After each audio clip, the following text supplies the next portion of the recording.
Good evening, ladies and gentlemen. I am your spooky, or for the evening, I'm going to be your spooky host, Tone Space. What you're about to experience tonight will be a reading of maybe 2 or 3 short, scary stories. I've done this before. They're also considered something by the name of creepypastas. Now, usually I post these things when I was doing them. I would pre-record them, then post them. But now we're going to be experiencing a reading of these short stories live. Now, in the other times when I will post these things, I never pre-read it. I record as I'm reading it. Same thing here now. This first story that you are about to hear, I do not have any idea what it is. The gist of it, nothing like that. We're both going to learn the story together. It kind of makes it fun. I love the spontaneity of it like that, right? So our selections today come from the No Sleep Reddit thing. I'm not a big Reddit guy, but the thing on Reddit, No Sleep, which is a forum for, scary stories, short scary stories, creepypastas, and what have you. So we're going to get into it right now. Okay, our first selection is called Why I Quit Delivering Food by Mr. Michael Squid. Let's go. I've been dash delivering for a few months now and enjoy the freedom of not having a boss to order me around. I could play whatever music I want in my car, and I could take jobs I want and skip the ones that tip poorly. I'm not saving much due to gas costs, but I am saving, and I was enjoying seeing new places and meeting new people. Now that changed after I received a notification for a $150 paying delivery. Immediately I swiped accept and then pulled over to read it. I first expected this to be some out-of-state delivery to some rich individual longing for some Michelin-rated specialty. I regretted not checking the distance first, and after reading the address, I found it was a bit out in the sticks, but still very much worth the easy $150. I sighed with relief and I pressed the GPS button to bring up the map to a restaurant named Danny's that I had not previously heard of. The sun was setting early, as it does in October, and I had my lights on, and by the time it made to a less populated corner of town where the restaurant was apparently located.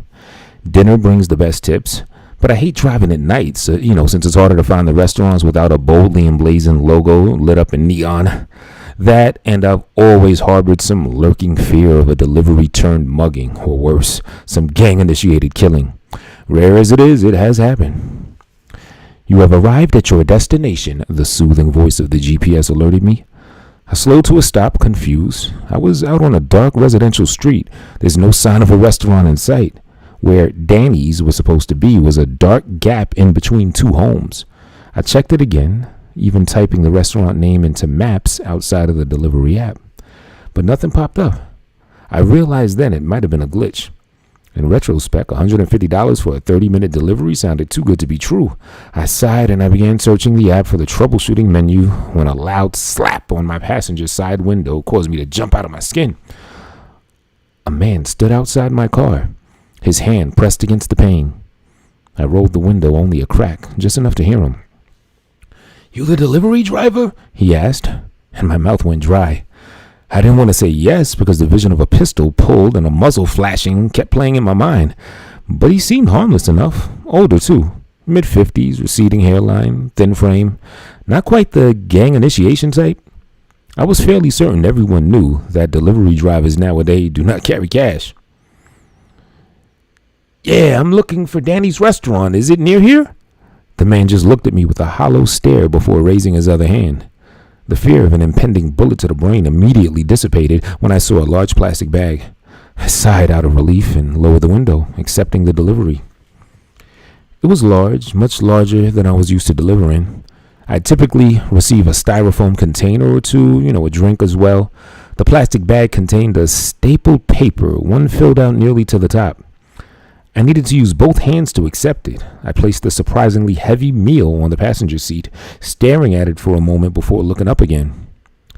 "Thank you," my words tapered off as I realized the man was already a few yards back. I watched him disappear into the shadow-filled gap between houses. I have no idea where he was going or where he had come from. Dark curiosity led me back into the app to see what I was even delivering at that. My confusion only heightened when I read the order. Danny's, it simply said, were cheeseburger, fries, and the like would typically be listed for me to check off upon picking it up. Despite the questions that kept tugging at my resolve, $150 for this awkward delivery was the overpowering factor. I swiped the slide after pickup bottom bar to continue the delivery. The GPS once again popped up, and I stared at the large green areas encompassing the pinpoint. My insides squirmed a bit at the revelation that the delivery address seemed to be dead in the middle of the woods. I shifted into drive, and I followed the directions onto the highway. The sun had fully set, but the tunes from the radio had kept me in good spirits. Few people were on the road, so I was making great time, and I could call it an early night after this gig. The miles counted down from 15 to 10 to 5. The off-ramp came into view, and the large pine trees on either side of the highway continued to darken the path as I merged into smaller roads. With every mile further into the wilderness, my uneasiness grew. More than a few times my eyes darted over to the suspicious double-bag delivery on my seat. My heart raced as my mind played tricks on me in the shrouding darkness of the tall trees on either side. I did a double take when I thought I saw the bag rustle. Something within appeared to have moved. The last turn on the GPS signaled for me to take a left. It was a turn off of the paved asphalt road and onto a dirt road that cut into the woods. I slowed to a stop and I double-checked the app, praying there was some sort of a mistake. On occasion, the wrong address was listed, but no luck, however. My destination was half a mile into the dense wall of pines. I took the turn and I slowly drove into the dark tunnel, cutting through the arching trees. Now I could barely see the sky through the dense copse overhead, just darkness that was broken by the limb-like branches. With each rock of the chassis and each bump in the narrow dirt road, that heavy bag on the passenger seat seemed to rustle. I fixed my eyes on the road, deciding not to look at it after I began to hear a faint noise emitting from the stapled inner bag, a noise that sounded like a faint wheezing. By the time I arrived at the destination, my knuckles were white from gripping the wheel so hard. I was sweating. Despite the autumnal chill that had breached my car and clothing, this part of the woods seemed colder than any part of the drive by at least 10 degrees. I shifted into park and I looked at the app screen. The only source of light outside from my headlights, which faded only a few meters out. The address was supposedly on the left, and the instructions read, "Leave at door." Now, there was no house in sight, however. It had to be a glitch of sorts. Above all else, I didn't want to leave the safety of my vehicle. This entire delivery, it had been all wrong. Something dreadful about it made me crave a shower. It made me want to run, screaming from the situation I'd unknowingly gotten myself into. Crinkle.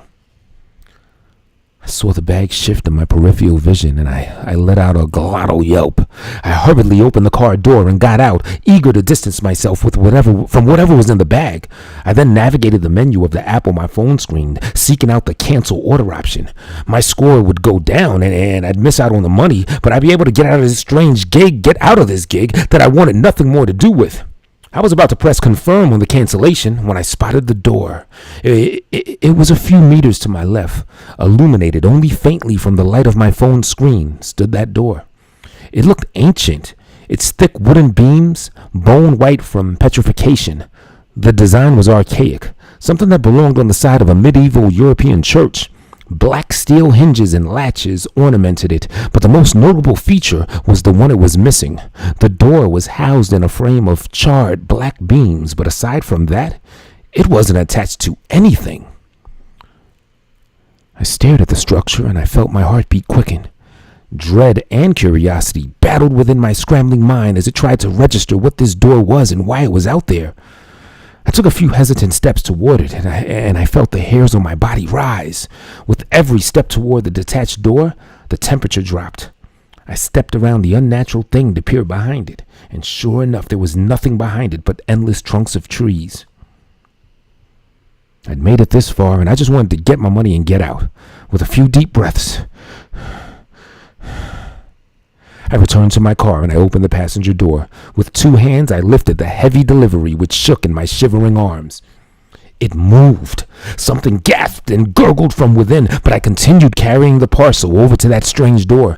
My teeth chattered from the chill as I placed a large bag on the dead leaves in front of the door. I took a photo to verify the delivery, then swiped to complete it. And with that, I rushed back to my car and got inside as quickly as possible. I then heard the faint cries of an infant. I saw the bag shift and shake, poked outward from the inside. I shifted into reverse and began to track down the pitch-black road into the heart of the woods, but not before I saw that door creak open. Not before I saw that rotted black arm with long, desiccated fingers reach out eagerly. I watched it yank that screeching delivery bag into the impossible space behind the door that should not exist. Whoa, I like that one. What do y'all think? Y'all like that one? Let me see. Is anyone watching or listening to this live? That shit was fly. All right, we got a couple people over here. Got Lady Live in the thing. KDF. What's up, Katie? What's up, Lady Live? Cocoa Butter. I missed these stories, but it's too late at night. Oh, yeah. You see that picture I got on there? You know what I mean? Woo, that was a good one, right? See, that's the fly shit. Like, I'm figuring the shit out with y'all because I didn't proofread this or anything. Take a couple sips and find another one. You know what I mean? Or yeah, thank you. Yeah, that was a dope one. That shit had me like, ooh. What y'all think about Creepy Man shutting the lights on and off like that and shit? All right, hold up. It's like my neck was in this one position, so I kind of gotta massage it back into a better place before we get to another one. That was good. I'll try to do at least 2 more, but I'll at least knock 1 more out. You know what I mean? All right. That's called Why I Quit Delivering Food by Mr. Michael Squid. Okay. Let's see if we get another one now. All right. It got a lot of good votes too. I guess that's a good indicator that it's a good one.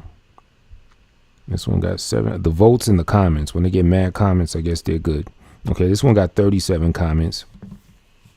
Now, even though these are short stories, some are increasingly longer than others.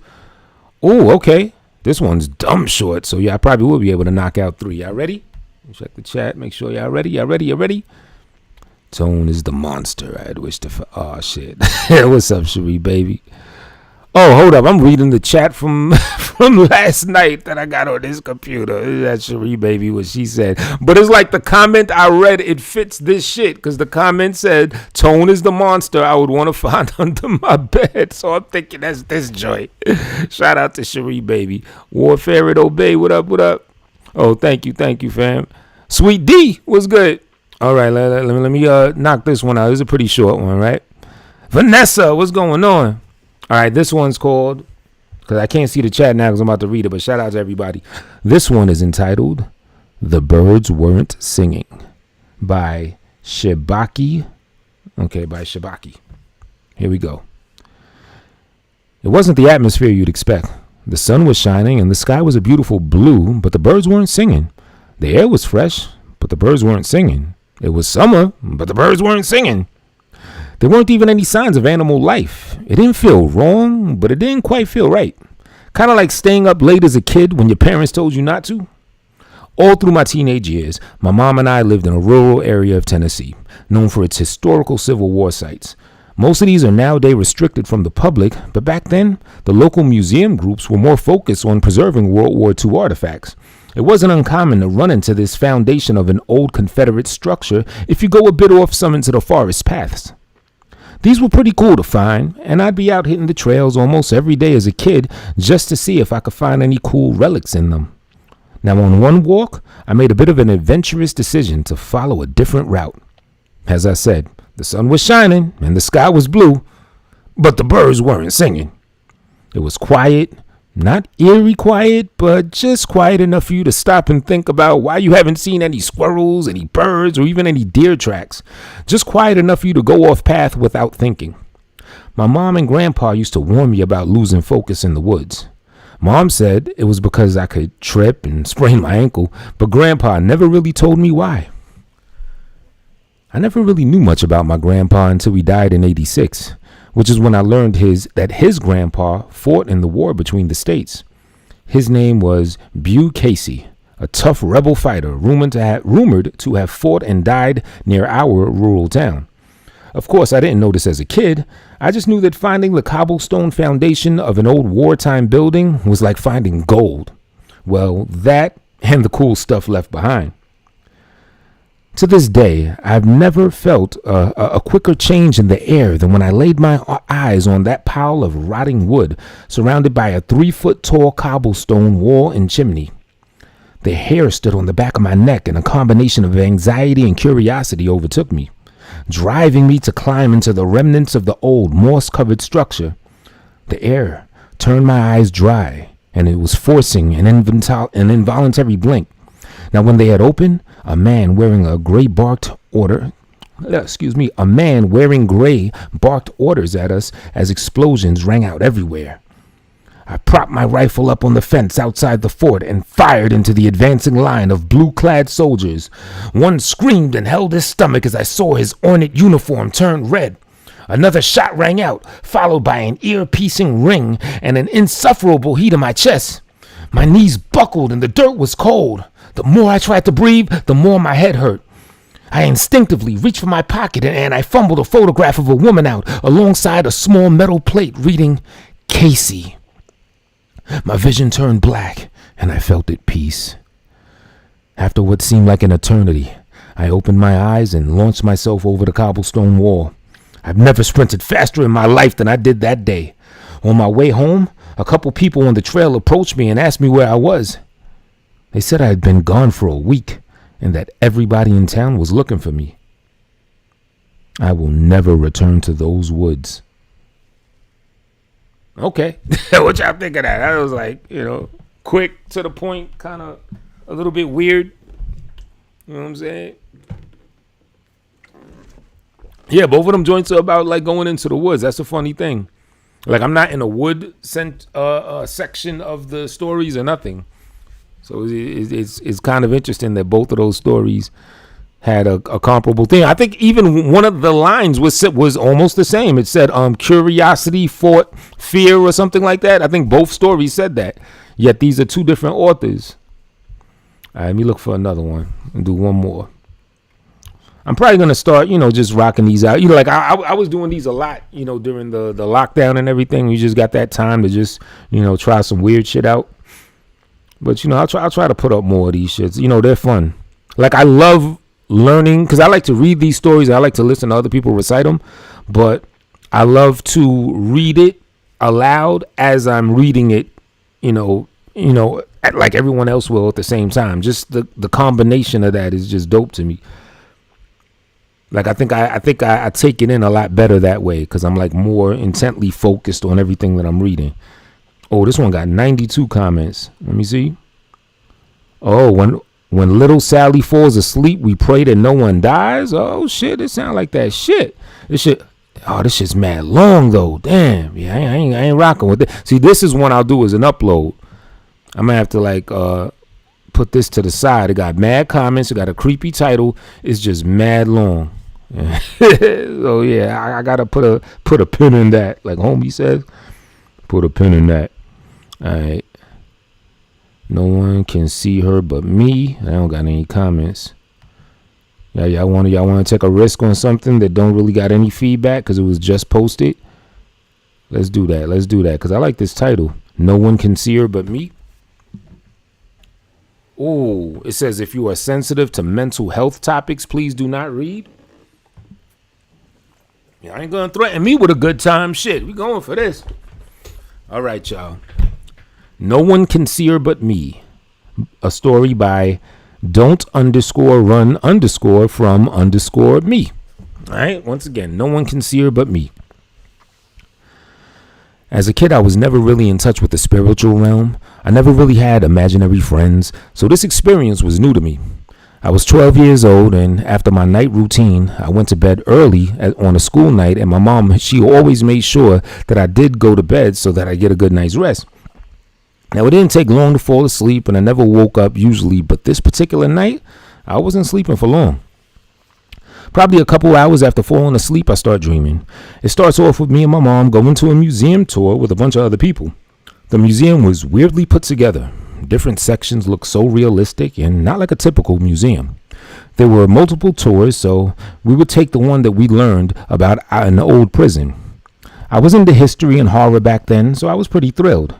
But that thrill, it didn't last long. I started getting a creepy feeling, and typically I would brush it off or enjoy it because I love getting scared. But this time it was different. It was more overwhelming. We passed by this one room with a closed door and that cliche look with a chair in the middle and one spotlight on it. The background was completely pitch black. This is when my anxiety got worse, when we were walking through to pass this door. We passed it. So as the group walked by, I wanted to stop and look at it, or to look in anyway, maybe to ease my anxiety. But boy, was I wrong. I couldn't see properly in the room, so I opened the door. As I opened the door, I see something that haunts me forever. There was this ring-like looking girl hanging above the chair, and you could just barely see her face. But from what I was seeing, she had this unnerving smile, an unhuman smile. I scream, and the whole group comes running. I point to the lady, but no one sees her but me. Now that's when I wake up. I woke up in a sweat and feeling anxious as if it was still there. I was terrified. I ran to my mom's room telling her I had a nightmare, but she brushed it off, so I grabbed the water and I went back into my room. I never fell back asleep, so I just stayed up and watched some YouTube. Sadly, that anxiety, it never went away. The following morning, I head to school feeling uneasy all day, and I didn't understand why. It was just a bad dream. What was I so nervous about? Once I got home, my mom told me the next day we would go to a museum.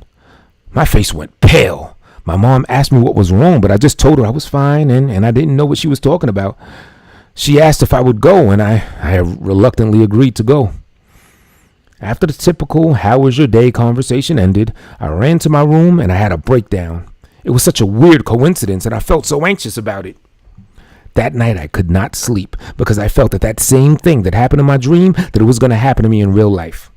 Oh, how I couldn't have been more right. The day comes quick, and me and my family load into the car to head to the museum. So I decided to ask my mom what we're going to do at the museum to ease my anxiety, because there was no way that we could be going to that same place and for the same reason that happened in my dream now, right? But she said, we're going to look at an old prison exhibit. No, this couldn't be true. In no way could the same thing be happening. My stomach turned. I felt sick and shaky. How could this be true? Now we get there to the museum, right? And it was the same one. The same events were put in the same place as it was in my dream. It was almost identical. The only thing that was different was the way that I was acting. See, I already knew what was going to happen, so I was acting different. But once we came to that same place, it was like I lost all control when the same events happened. I screamed in horror when I saw her again, and I broke down. My mom came over and she tried to comfort me, and she asked what happened, but all I could say was, I saw her again. We left soon after because I began an anxiety attack and I couldn't stay there. Everyone kept asking what happened, and my mom asked me what I meant by again, but I just told her I didn't know either. That night I took a shower and I tried to make myself feel better, and it honestly did, but I was still creeped out. As I got out, I went to wipe the mist on the mirror away to finish my night routine, and that's when it happened. It was her, right behind me, hanging again. I screamed and ran out of the bathroom and down the hall. Now my mom came in and she asked what was wrong, and I just told her I saw something and never explained it any further. She thought I was crazy. She offered to take me to a doctor because I was acting really weird, but I told her no, because no one could fix this. Every day I would see her, and soon it just became routine. I stopped screaming when I saw her, and all that would happen is I would get this overwhelming sense of dread that would wash over me. I see her every day, still to this day, and now she's appearing more frequent. She's getting closer. The last time I saw her, she was reaching out like she was going to touch me. It's not like I can avoid mirrors not to see her. She's everywhere, no matter what I do. She's getting closer and closer, and I'm so afraid what's going to happen. And when she gets close enough to touch me, nobody else can see her. I'll even point her out to my friends, and they just think I'm crazy. What does she want? Why is she here? It has been years. Please make her go away. I don't want to see her anymore. All right, that's it. What y'all think of that one? Didn't have much twist ending to me, but I thought it was pretty good. You think I'm good at this? Thank you, thank you. Let me go up in the chat a little bit. It's so good, definitely crazy. I think the best one was the first one I did though, and the middle one was kind of like, Vanessa in the building. What's going on, sweetie? Katie, you love this tone. Real life, not in cyberspace, space. What's going on? Great premise, in and out listening. Oh, thank you, Katie. Halloween is my favorite holiday. Yeah, it's right in time for all that type of stuff, right? Oh, you said the upload. Which one? The one I just read? Oh, yep, that is what that is. The Nosferatu, right? Some say this was a snuff film. See, now I feel like watching it. You know what I mean? Just since there's a mystery behind it. Someone died on the set and on cam in some background. See, did someone die in I keep hearing this like urban myth that someone died in The Wizard of Oz, like they fell off a ladder in the background and they put the shit in the movie or some wild shit like that. I don't know. That makes me want to hear it more. I'm good at this. It's boring. You liked it and you think it was boring. Yeah. The first one was proper. I dug the first one. See, now I feel like doing one more. I did like 3 of them. Let's see if I can find another like real short one. See, that's what I'm trying to go by, like feedback. Like if I see the ones that have like a bunch of comments and gets a nice upgrade or an upvote as they call it.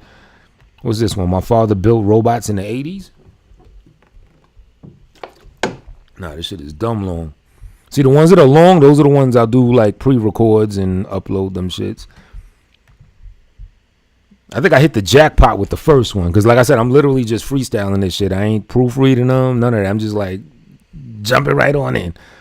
Yeah, if anyone that wants to check it out, just go to reddit.com and or search for Reddit No Sleep, NOSLEEP SLEEP. And they always post these joints. You could search on YouTube. There's other people that do these joints that are like pretty much real good at it and shit. See, they got shits with part 1 and part 2. Pizza place, 14 comments. Let me see. Let me go back up top. Trying to get another one. Oh, they got August 2020 winners. Okay, so competition winners would, probably be considered some fly shit. So let's see what these are. If they let me. August 2020 winners. See, I don't really know how to navigate Reddit too well, but let me see. You know what I'm saying? If it won a competition, congrats on the winners. Oh, they're not really showing like the shits. Fuck it. Try to knock out another one. I like doing this shit. And yeah, and y'all know, anyone that heard any of the ones that I did that I pre-record, I put it to background music. You know what I'm saying? I found like some creepy ass music and shit. Oh shit, my wife and I did a Freaky Friday switcheroo. Now she's gone and I really want my old body back. Oh shit, this don't look like it got that many ratings, but this look like it's some fly shit right here. Yo, it's not that long. It's a little, we're gonna do one more. Hold on, let me get a couple swigs of water and shit. I like this one. My wife and I did a Freaky Friday switcheroo. Now she's gone and I really want my old body back. Okay. You got transgender situations and everything popping off. Let me check the chat real quick before I knock this last one out. They say someone hanged themselves. Not sure though, but I saw it in the scene and it does look like, word. The fact that the scenes are kept in making them snuff. Yeah, kept in makes them like a snuff joint. Absolutely. Yeah, that no sleep thread. Like I'm late. Like this is a thing that people have been rocking with for years. I just got in tune with it like was it late last year? I think early this year. No, sometime last year. Like probably around this time last year, September, October-ish of last year. All right, bet. I'm gonna knock one more joint. My man said it doesn't matter, just read. All right, bet. Last joint. Okay. This one is by J Group or J Group A, however you say it. My wife and I did a Freaky Friday switcheroo. Now she's gone, and I really want my old body back. It also says it has sexual violence. So brace yourself. All right. My wife and I were out at the flea market when we saw it. Looking like an old stock ticker from the 1920s, the device looked to be made of polished brass. It appeared fragile and it had many intricate parts behind a glass dome which looked to protect it from any outside forces. Now, I had absolutely no idea what it was, but my wife liked the aesthetics of it for our apartment decor. That would look so cool up on the display shelf in the living room, don't you think? It's looked the same since we put it up. She saw me looking restive and assumed correctly I was doing subtraction on the dwindling amount currently sitting in our checking account. It's only $4. We've been trying to declutter lately and go to a more minimalistic style, but at the same time, the thing really did look pretty dang cool. Sold, I said, picking the heavy device up off the shelf. I carried it around with me for a few more minutes as we finished shopping, and my arm began to go numb from the weight of it. My wife looked at me struggling and agreed to head to the cashier register and settle up. After paying for our assorted items, we went back home. Almost as soon as we walked into the apartment door, Christine was busy removing items from the display shelf that hung over the couch in the living room. It was the first thing people saw when they walked inside, so we had used it to display a few pieces of high art that we had obtained. A Spider-Man Green Goblin print, Funko bobbleheads, and artificial succulent from Dollar Mania. Or, pardon me, from Dollarama. All right. The shelf looked barely capable of holding the heavy thing as she set it down there, but I remembered using very long screws and carefully finding the studs to hang the shelf. She rested it there, and the thing held, to my slight amazement and to my relief. I reached up to adjust it as she was still holding it, and we both touched it at the same time. As my fingers brushed against the glass, something extremely bizarre happened. There was a dizzying moment where I felt that I could see through two pairs of eyes at once, then suddenly one again, and then from a different angle, now lower and to the left from where I had been standing. I was still holding the glass-covered device, but I saw my arms were now thin and feminine. "What the hell?" I said, my voice suddenly higher than normal. I looked to my right to see me standing there. It was the strangest feeling, looking like I was in a mirror, but without its presence. "Oh, shit," my wife said back, standing there and now inhabiting my body. The shelf suddenly collapsed under the weight of it, and everything fell to the floor. The glass covering the device cracked, and it shattered into a million pieces, and the polished brass machine exposed behind it. It was now dented, and it was warped. I was no longer making any noise either. I suddenly realized the thing had been very faintly humming, so quietly that we didn't even notice until the sound was gone. But how was that possible, I wondered? There was no battery or plug on it, and the thing was about a century old by the looks of it. What was it running on? We stood there, gawking at each other for a few minutes, just staring, jaws agape. How do you process such an event from happening, or as happening? It's almost impossible. I felt panic rising in me, and every breath began to come fast and shallow, my heart beating faster and faster. The world faded into shades of yellow, and then red, and finally black. I went down awkwardly with my head hitting against the corner of the coffee table, hearing my own voice calling out to me as I hit the ground and the pain exploded in my skull. I was conscious for just long enough to see blood pooling around me and to realize that this accident would require an ambulance. I woke up in the hospital, still in my wife's body, and she was nowhere to be seen. I felt anger rising up in me as I wondered where she could possibly be right now. There was no sign of her. My hand went to the side of my face, and I felt bandages there going up to my scalp. Then I noticed a letter sitting on the table to the right of the hospital bed. I picked it up and read it. It was written in my wife's handwriting. "Jay, you always said I was exaggerating. Let's see if you still think so. Have a nice life. C." I wondered what the hell could she be talking about, and then I felt the pain begin to flare in my belly. The thing was, my wife had an incurable illness. Now I had her body, and thus now I had the incurable illness. Guilt began to crowd my thoughts as the pain increased to the point where I could no longer stand it. I looked down and I saw my belly had suddenly swollen twice its size. It felt like pressure building in my guts, and I wanted to vomit from the force of it all.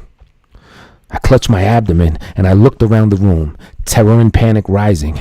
It was rising up into my gullet like a balloon. There, the call bell. So I pushed the button and I waited. I held it down. Minutes passed. I felt like I could scream. Then I really did begin to scream. The pain was extraordinary. All those years I had stayed at home with my wife. We had gone to the ER. She had gone alone to suffer by herself in the waiting rooms, and at first she scolded me for it, and then became increasingly saddened and disappointed by my lack of interest in this terrible part of her life. As much as she hated her endometriosis, it was a part of her. See, I don't even realize the name of her thing. That's how ill-frequent I would go to see to help her. She would tell me how it was as common as diabetes, but nobody really seemed to know or care about it in the medical community. She'd come back from the ER and she'd tell me how EMS workers, they'd hurl insults at her in the waiting room, saying, "I saw you here yesterday, you fucking junkie. Why don't you go home and let them deal with actual sick people?" "It's as painful as childbirth," she'd tell me while reading articles online, and I would just roll my eyes. "That's what it says right here. It's like cancer. It just spreads and takes over your entire abdomen. You grow cysts in this horrible tissue that's sole purpose is to cause pain. Eventually, they have to remove your entire reproductive system if it gets bad enough." What a lemon I've been stuck with, I remember thinking to myself at the time. I was feeling her pain now, though. Quite literally.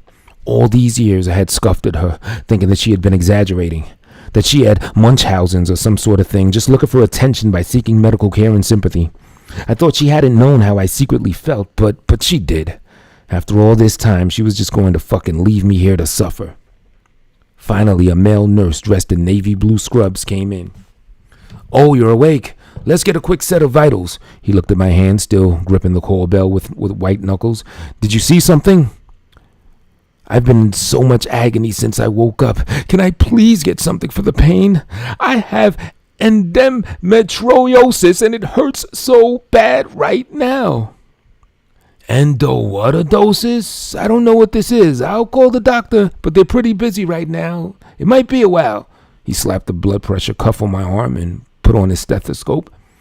He held it to my chest and brought it down to my breast before I'd even a chance to do anything else. Bringing it down through the gown, he listened by breathing as the blood pressure cuff inflated. Then he pulled up my hospital gown roughly and held the stethoscope to my belly, listening to the horrible sounds it was making. "Gee, your bowel sounds they're pretty hyperactive." I looked past him and saw an old man was staring at me. An old man was staring at me from across the room. He was touching himself beneath the blankets. "Can you close the curtains, please?" "Oh, sorry, I'm done. I'll give the doc a call." He turned around and left, leaving the curtains open. I lay there feeling violated and exposed. The old man got up from his bed and he came over to me. "Hey, young lady," he said. "Please leave me alone," I told him. "Fucking rude bitch." He spit at me, his warm spittle landing on my cheek. "You should learn to be polite when a man is talking to you." He didn't leave. He just came closer and leaned in towards my face. His hot breath smelled of chicken salad with too much mayonnaise. I had been tall as a man, around 6.5 feet, but as my wife, I was only 5'2". The old guy towered over me, and I tried to push him away. He grabbed my wrists and held them down. I was too stunned to scream. I tried to kick him, but my feet were tucked in tightly under too many blankets. He let go of my wrist and used his right hand to begin to choke me as I clawed with futility at my face. "You want it, bitch? I can give it to you." The nurse walked back in. "Leonard, get back to your bed. We've told you about this. No touching the other patients." What the hell? So he's done this before? I thought to myself as the man let go of me and walked away with a sulking look on his face. "Keep him the fuck away from me!" I screamed. "Calm down, lady. Jeez, he's just an old man. He doesn't even know what he's doing. He got dementia or something." He was looking at me like I was a heartless monster. "Yeah, not in too much pain anymore, I see." "What?" "You were complaining you had pain a few minutes ago. You look fine to me now. Are you on something at home like a Dulidid, Percocet, Oxy?" The doctor's not comfortable prescribing opioids right now, so we gave an order for some Tylenol. He handed me a little paper cup with 2 regular strength in it.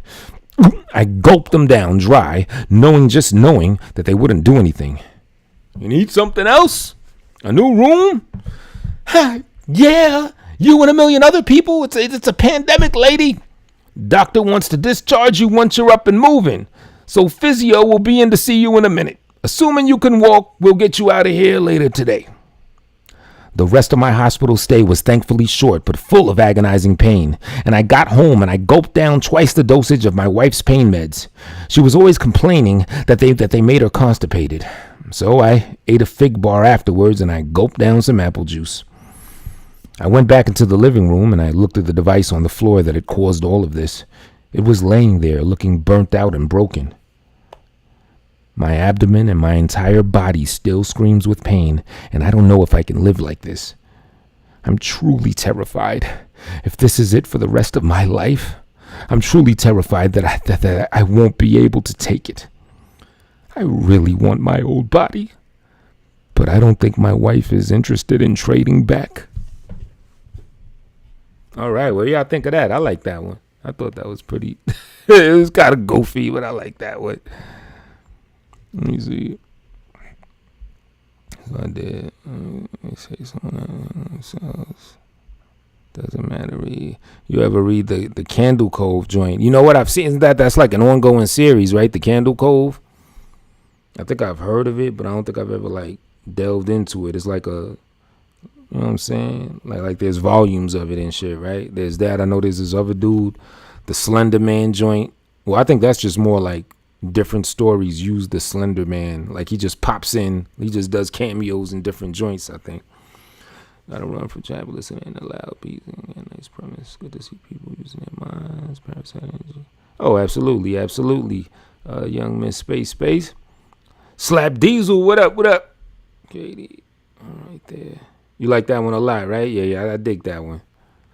I don't know. It's a toss up between the first one and that one. Like this one, for some reason, it had like, it didn't have like a brooding creepiness to me. Cause maybe it's the way I approached it. Cause I'm like, all right, you're talking about a husband and a wife switching bodies. You know, that sound like some, I don't know, like a Trading Places movie. You think of some old comical type shit. However, her having a deadly illness, yeah, that put a fucking dismal spin on things. You know what I'm saying? That made it a little intense. But yeah, yo, thanks for, coming through and, checking me out real quick while I did that real fast and whatnot. So, yeah, I'm about to boogie. So, yeah, fuck around. I'll do this shit on the routine. I enjoy this shit. All right? Good looking out. Peace.